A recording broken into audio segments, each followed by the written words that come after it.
오늘 이 저녁에 또 오는 그러한 걸음들도 있고요. 또 여전히 또 이 명절의 끝날을 지내는 분들이 계셔서 또 많이 참석하지 못하셨지만 또 말씀 속에 행복한 삶의 비결에 대해서 같이 한번 살펴보며 또 함께 은혜를 나누고자 합니다. 어떤 남자가 몇 번의 이혼을 경험했습니다. 학력, 또 가정 환경이나 성격 차이 등 여러 가지 요인이 작용했겠죠. 그리고 늦음하게 이렇게 혼자 살아서는 안 되겠다라는 마음을 가지고 모든 조건과 상황이 딱 맞는다는 여인을 소개받아 소개팅 자리에 나갔다가 그만 깜짝 놀랐습니다. 왜냐하면 소개팅에 나온 여자가 첫 번째 이혼한 부인이었기 때문입니다. 결국 돌고 돌아서 원점으로 온 것이죠. 전도서 1장 9절에 이미 있던 것이 후에 다시 있겠고 이미 한 일을 후에 다시 할지라 해 아래에는 새 것이 없나니 라고 말합니다.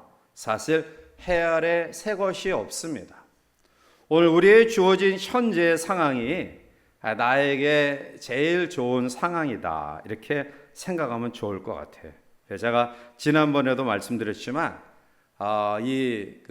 추석이 하석, 그러니까 그 여름의 어떠한 그 절기를 벗어나지 않아서 엄청나게 지금 더워요. 그 잠시 그 저녁에 에어컨을 껐다가 며칠 사이에 다시 저녁에 에어컨을 또 틀기 시작했어요.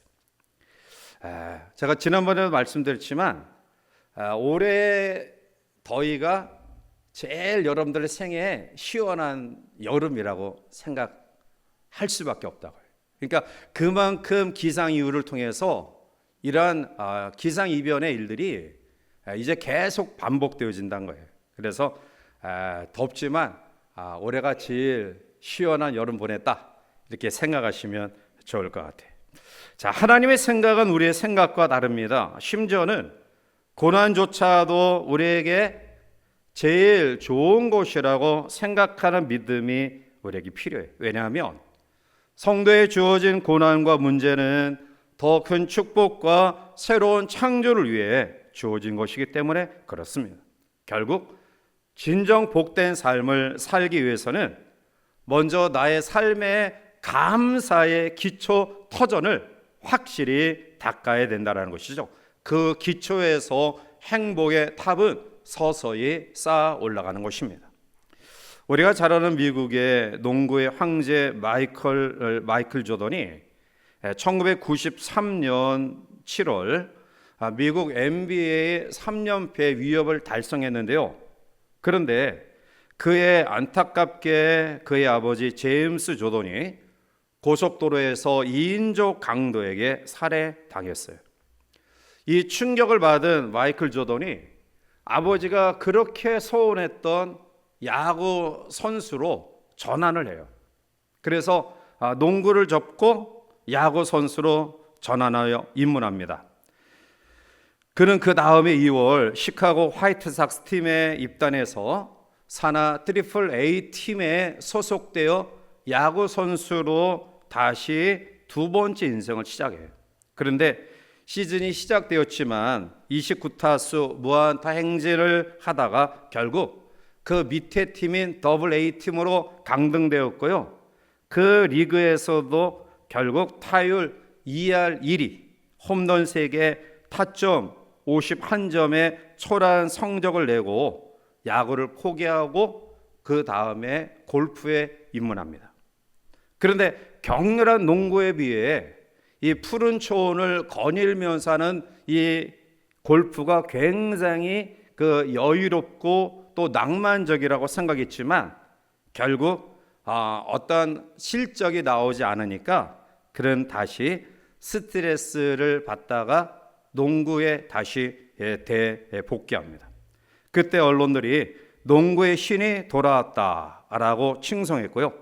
그 95, 96 시즌에 조던은 이 시카고 물스라는 팀을 NBA 역사상 가장 승률이 높은 72승 10패에 이르게 하여 우승하게 되죠.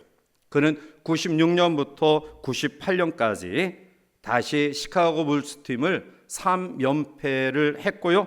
그리고 매번 NBA 결승전에 MVP로 뽑힙니다. 결국 마이클 조던은 자기가 원래 잘하던 농구에서 마지막 꽃을 피우게 되었습니다. 우리가 살아가면서 우리의 주어진 삶의 여러 가지 충격적인 일들을 통해 나의 삶을 이제 내려놓을까 포기할까 이런 마음을 가진 상황이 계속 우리가 있지만, 그러나 그러한 속에서도 계속 샘을 파면 사막에도 샘이 터지고요. 그리고 그곳에는 언젠가 꽃이 만발하는 정원으로 바뀌게 될 줄 믿습니다. 중요한 것은 현재의 처지를 불평하지 아니하고 하나님의 뜻대로 최선을 다해 열심히 살아가는 삶입니다. 자, 그러면 오늘 바울을 통해 우리에게 성공적이고 행복한 그런 삶을 살기 위해 기본적으로 우리에게 필요한 삶이 뭐냐?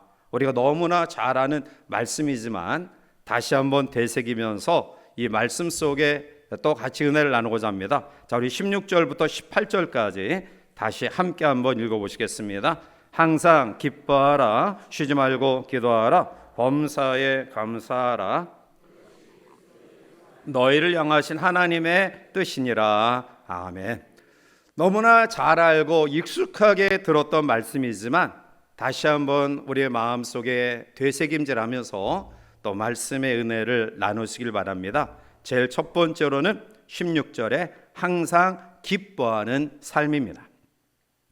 자, 기뻐하라 라는 말씀을 줄 때는 그래도 내가 한번 노력해서 이러한 삶을 살지라고 다짐할 수 있는데, 그런데 항상 기뻐하라 이 말씀에 대해서는 조금 더 염려가 돼요.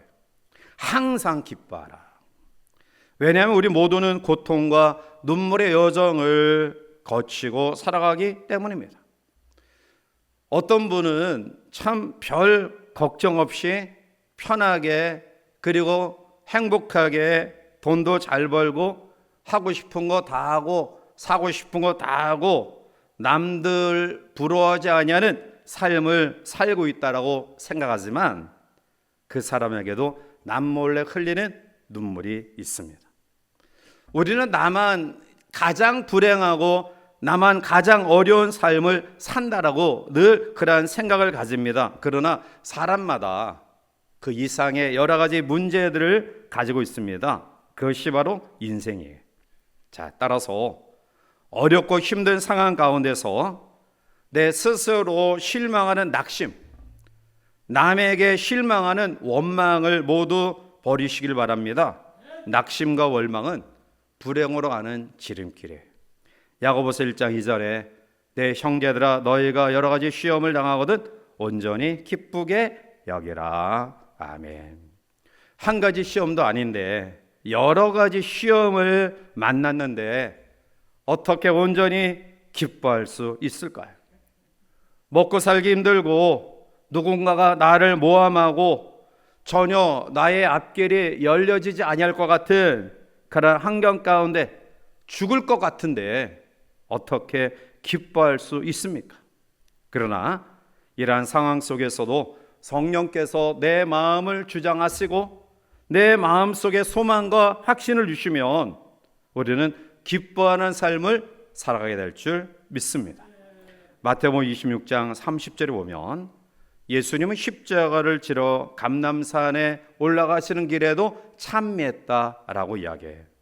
왜 죽으러 가시는 죽음을 앞둔 그 고난의 상황 가운데서도 찬양이 나왔을까요? 그 이유는 고난 이후의 영광을 보셨기 때문입니다. 우리가 살아가면서 끊임없이 추락하는 상황을 만날 때가 있어요. 언제까지 내려가야 되느냐, 계속되어지는 내리막길. 그러나 그러한 가운데서도 낙심하지 마시기 바랍니다. 왜냐하면 물은 낮은 곳으로 계속 향하여 흐르죠. 나중에 그 물이 바다에 모입니다. 그런데 바다에서 증발을 통해 수직 상승하여 하늘로 올라가요. 마찬가지예요. 계속되어지는 내리막길, 우리의 삶에 끊임없이 추락하는 이러한 삶에서도 믿음 속에 감사와 기쁨을 잃지 않으면 언젠가 수직 상승의 놀라운 축복이 우리에게 임할 줄 믿습니다. 사탄이 언제 제일 기뻐하느냐? 그것은 여러분들 얼굴에 수심이 가득한 슬픈 모습을 하고 찡그린 얼굴을 할 때 사탄이 기뻐해요.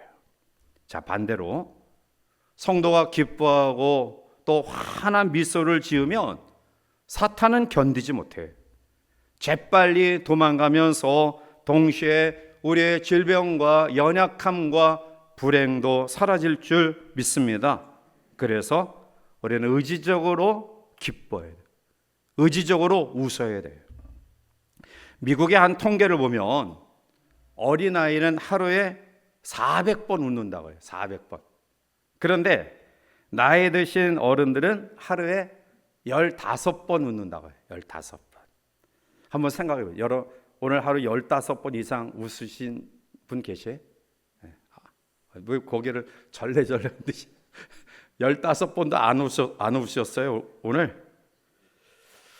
제가 우리 집사람에게 제일 눈 뜨고 새벽기도 나올 때마다 듣는 말이 여보 웃어. 좀 심한 말로 이야기하면 입 찢어. 웃으라. 미소를 띠라는 거예요. 그런 말이 있죠. 얼굴과 낙하산은 펴져야지만이 살아요. 얼굴과 낙하산 펴지지 않으면 죽어요. 이 세상에서 제일 좋은 약은 웃음약과 기쁜 약이에요. 우리의 몸에 하루에 300에서 400개의 그러한 악성 세포가 생성된다고 해요. 그런데 마음이 어두우면 그것이 활발해지고 마음이 밝고 또 기쁨으로 충만하면 이 잘못된 악성 질병의 세포가 다 소멸된다고 해요. 오늘 성경은 우리에게 이야기하고 있습니다. 항상 기뻐하라. 웃으면 장수합니다. 웃으면 장수해요. 옛날에 즐겨 보던 그 프로그램이 있죠. 웃으면 복이 온다. 웃으면 복이 온다. 웃으면 장수한다라는 그러한 증거를 여러분 멀리서 찾을 필요 없어요. 가까이서 얼마든지 발견할 수. 저는 날마다 발견해요. 웃으면 장수한다. 왜냐하면 집사람을 보면 알아요. 집사람. 여성들을 보면 알 수 있어요. 여성들은 남성보다 보통 7년 더 장수한다는 통계가 있죠. 물론 여러 가지 요인이 있겠지만 왜 그럴까요? 그것은 여성들이 남성보다 더 감사하고 더 많이 웃으며 살아가기 때문에. 텔레비를 보다가도 저는 언제 웃어야 될지 웃음 그 대목을 깜빡 놓치는데 뭐 때문에 웃냐면 집사람이 웃는 거 보고 웃어요. 아, 웃어야 될 때구나. 웃는 거 보니까 이 대목에는 웃어야 되는구나. 사랑하는 우리 여자분들이 모여서 대하는 내용들이 우리 나라 통일을 위해서 우리가 뭘 해야 되느냐, 세계 평화를 위해서 뭘 해야 되느냐, 뭐 이러한 내용들을 이야기하시기도 하지만 별로 그런 내용을 이야기하지 않고요, 그냥 일상적인 이야기를 해요. 그런데 그 속에 굉장히 행복하게 대화를 이어가요. 아주 박장대소하고 웃으면서. 근데 남자는 할 말만 해요. 할 말만. 그래서 밥 먹자, 자자, 그리고 죽자. 오늘 성경은 우리에게 행복한 삶의 비결이 뭐냐? 그것은 항상 기뻐하는 삶이다. 두 번째로 오늘 성경은 우리에게 행복한 삶의 비결을 쉬지 말고 기도하는 삶이다. 17절에 우리 함께 읽어보겠습니다. 쉬지 말고. 이것도 마찬가지예요. 그냥 기도하라 라면 그래도 좀 부담이 덜한데 쉬지 말고 기도하라. 쉬지 말고 기도하라. 어떻게 쉬지 않고 기도합니까? 항상 눈 감고 기도합니까? 그러다가 운전하다가 사고 나잖아요. 쉬지 말고 기도하라. 그것은 항상 기도하는 마음으로 살아라. 기도는 고난을 예방하는 최상의 예방 도구고요. 우리의 현재의 고난을 축복으로 바꾸는 최상의 역전 타구예요. 오늘 여러분들이 현재 그래도 남과 다르게 조금 여유 있는 삶을 산다라고 생각되어진다고 한다면 그것은 여러분들이 언젠가 과거에 했던 기도의 열매가 지금 나타나고 있는 거예요. 기도는 외상이 없어요. 기도는 하늘 문을 여는 황금 열쇠입니다. 엘리야는 슈퍼맨이 아니에요. 우리와 동일한 성령을 가진 사람이었어요. 실제 그는 로뎀 나무 아래에서 나 죽여주십시오 라고 탄식했던 모습을 우리에게 보여주고 있죠. 똑같습니다. 우리의 삶의 현장에는 수많은 문제들이 있고요. 그 문제들이 우리의 삶을 우울하게 만듭니다. 따라서 이 우울한 마음을 벗어나야 되는데요. 이것을 해결하는 방법은 하나님께 기도하는 삶이에요. 야고보서 5장 13절에 너희 중에 고난당하는 자가 있느냐? 그는 기도할 것이요 즐거워하는 자가 있느냐? 그는 찬송할 지니라 라고 말씀해요. 기도하면 성령의 역사가 나타날 줄 믿습니다. 기도하면 우리들이 당면한 문제가 해결될 줄 믿습니다. 기도에는 능력이 있기 때문에 그래요. 어떤 사람은 나 시간이 없어서 기도할 수 없어 라고 이야기하지만 다른 것 포기 못해도 기도를 포기하는 사람이 있어요. 그건 안 돼요. 다른 것 포기해도 기도는 포기하지 말기를 바랍니다. 어떤 분은 어려울 때 기도하다가 어려운 문제가 해결되면 기도를 끊어요. 다니엘은 총리가 되었어도 변함없이 기도했어요. 여러분, 잘 되고 높은 자리에 올 때 더 기도해야 돼요. 왜냐하면 더 올라갈 자리가 없고 이 자리에 내려갈 가능성이 더 많기 때문에 더 많이 기도해야 돼요. 하나님 우리에게 어려움과 고난을 주신 이유가 뭘까요? 그것은 기도하라는 뜻입니다. 저도 개인적으로 편안할 때는 기도가 그냥 일상적인 습관적인 그런 기도지만 어려울 때는 정말 심혈을 다해 혼신의 힘을 다해서 하나님께 배워달라요.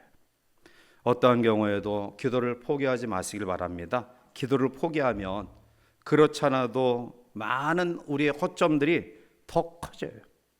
결국 극복할 수 없게 돼요. 그러나 기도하면 우리의 영혼에 허점이 있지만 그것이 하나씩 하나씩 메꿔져요. 행복한 삶, 복된 삶, 그 삶의 비결은 쉬지 말고 기도하는 삶입니다. 세 번째는 범사에 감사하는 삶이 18절 우리 넘어가서 함께 옵니다. 범사에 감사하라. 이것이 그리스도 예수 안에서 너희를 향하신 하나님의 뜻이니라. 계속 어려운 말씀만 주시죠. 그냥 감사하라 하면은 별 부담이 없는데 범사에 감사하라. In everything give thank you.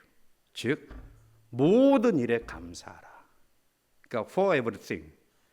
무엇에 대해서 결과를 보고 감사하라는 것이 아니라 범사에 감사하라. 결과 보지 말고 살다 보면 힘들 때도 있지만 그러나 그러한 때도 감사하라.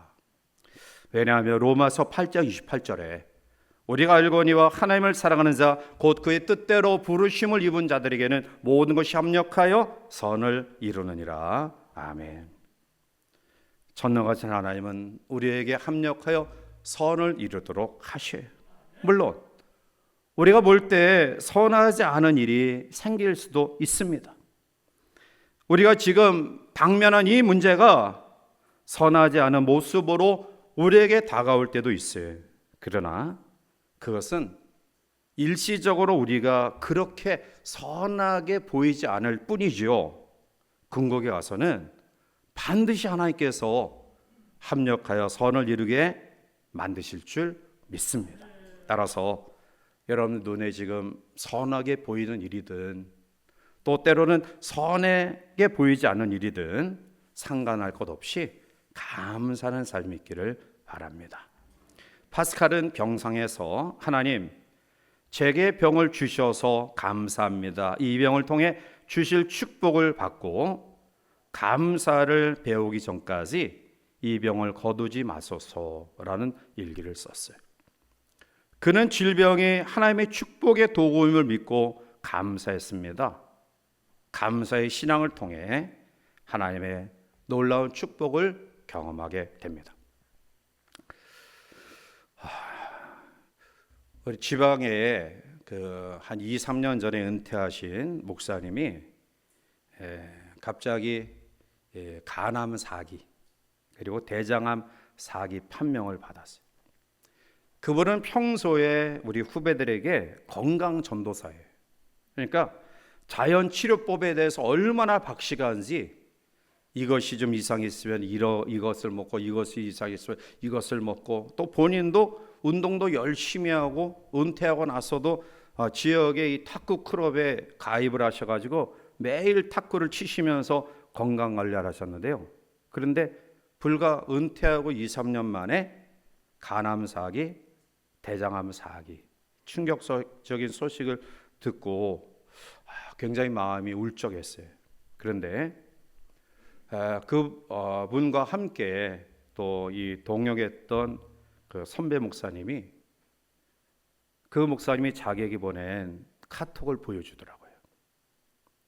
그때 물론 여러 가지 내용이 있었지만 제 마음속에 깊게 때렸던 내용은, 자기가 이 질병을 통해서 고통 가운데서 하나님의 영광 가리지 않도록 끝까지 자기의 언어와 마음을 지켜주십시오, 그렇게 기도를 하고 있다라고 이러한 카톡을 보여주셨어요. 그 엄청난 고통, 우리 친구 목사가 이 암으로 죽었는데요. 그 마지막 그 한월산 기도원에 제가 이제 가서 같이 기도를 하는데 그런 얘기를 하더라. 양 목사, 내가 목사인데 그냥 자살하고 싶어. 자살하고 싶어. 그 고통이 얼마나 컸는지 감당할 수 없다란. 그래서 차라리 내가 목사가 아니고 신앙인이 아니면 그냥 목숨을 스스로 끊고 싶을 정도야. 그 이야기를 들으면서 이 투병 중에 있는 분들이 얼마나 큰 고통을 경험하고 있을까, 참 너무너무 안타깝고 또 뭐라 위로할 수 없는 그러한 상황에 아픔 가운데 있는 분들이 지금 우리 성도들 가운데도 계셔요. 그 목사님의 그 기도가 사실은 쉽지 않은 기도다. 하나님 영광 가리지 않도록 자기의 언어와 자기의 그 마음이, 태도가 하나님 원망하지 않고, 하나님 불평하지 않고, 또 나쁜 마음 갖지 않고 끝까지 하나님 영광을 드러내게 해달라고. 그래서 그 이야기를 듣는 순간부터 그분을 향한 기도의 제목이 또 그렇게 바뀌어졌어요. 결국 우리의 삶 속에 가장 소중한 믿음이 뭐냐? 그것은 범사에 감사하는 믿음인 줄 믿습니다. 체질화된 감사의 삶은 복된 삶의 원천이에요. 우리가 자녀를 양육할 때도 가장 중심적으로 교육해야 될 부분은 감사 교육이에요. 우리의 자녀들의 삶에 우리도 마찬가지지만 감사가 떠나지 않으면 결코 불행과 저주가 틈타지 못합니다. 하나님은 우리에게 감사의 마음을 원하셔요. 성경 인물 중에 가장 성공한 정치인이 다니엘이에요. 물론 요셉도 애굽의 총리 대신을 지냈지만 그는 애굽의 한 왕의 총리 대신이었지, 다니엘은 당시 3개 제국 나라가 3번 바뀌는 가운데서도 계속 총리를 지냈어요. 그의 최대의 성공 비결이 뭘까요? 정치력? 뛰어난 인맥? 세상적인 부? 아닙니다. 그는 꾸준한 감사의 기도가 있었기 때문입니다. 얼마나 다니엘을 시기하는 사람들이 있었습니까? 정적들이 다니엘에게 허물을 찾고자 했지만 허물을 찾지 못할 정도로 그는 하나님 앞에 완전한 삶을 살았어요. 결국 왕의 조소에 왕 외에 다른 신이나 사람에게 절하면 사자굴에 던진다라는 명령, 그 조서가 내려졌음에도 불구하고 그는 다니엘 6장 10절에 이렇게 우리에게 신앙을 보여주고 있죠. 다니엘이 이 조소의 왕의 도장이 찍힌 것을 알고도 자기 집에 돌아가서는 윗방에 올라가 예루살렘을 향한 창문을 열고 전에 하던 대로 하루 3번씩 무릎을 꿇고 기도하며 그의 하나님께 감사하였더라. 아멘. 감사하였더라. 감사가 천군 천사를 동원해서 그를 지켜 주셨고요. 사나운 맹수의 이빨 가운데서도 그를 인도하셨고 그 가운데서 살아나게 하셨어요. 우리의 주어진 삶에 어떠한 어려움이 있다 할지라도 그것을 남 탓으로, 더욱이 하나님 탓으로 돌리지 마시기를 바랍니다. 하나님의 축복이 잠시 머무를 이유는 돈과 귀의 부족이 아니라 우리의 감사의 부족 때문입니다. 작은 은혜만 받아도 크게 감동하고 감사하시길 바랍니다. 이것이 하나님의 놀라운 축복을 끌어당기는 제1의 비결입니다. 우리의 주어진 삶에 감사가 넘쳐나는 은혜가 있기를 바랍니다.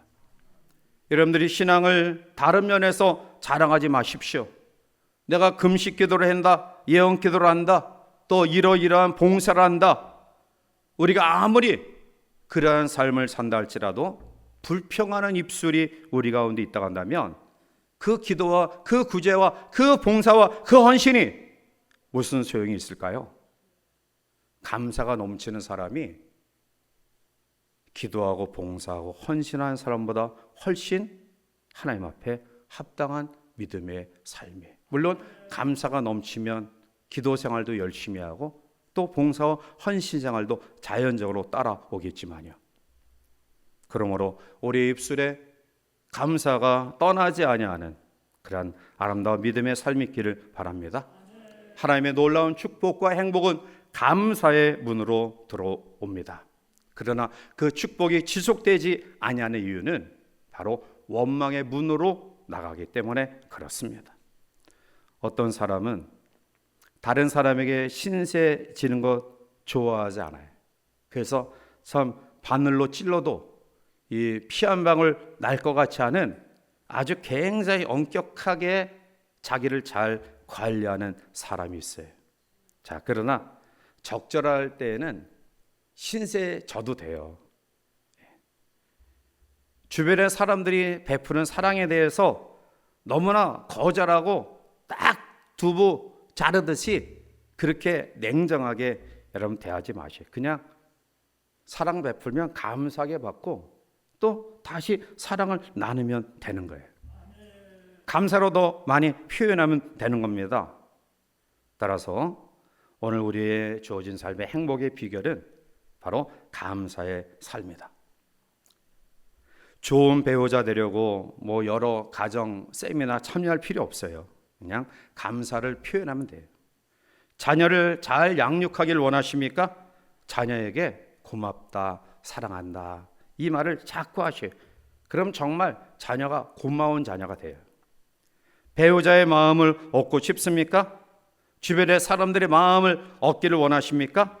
감사와 고마움의 표현을 자주 하시길 바랍니다.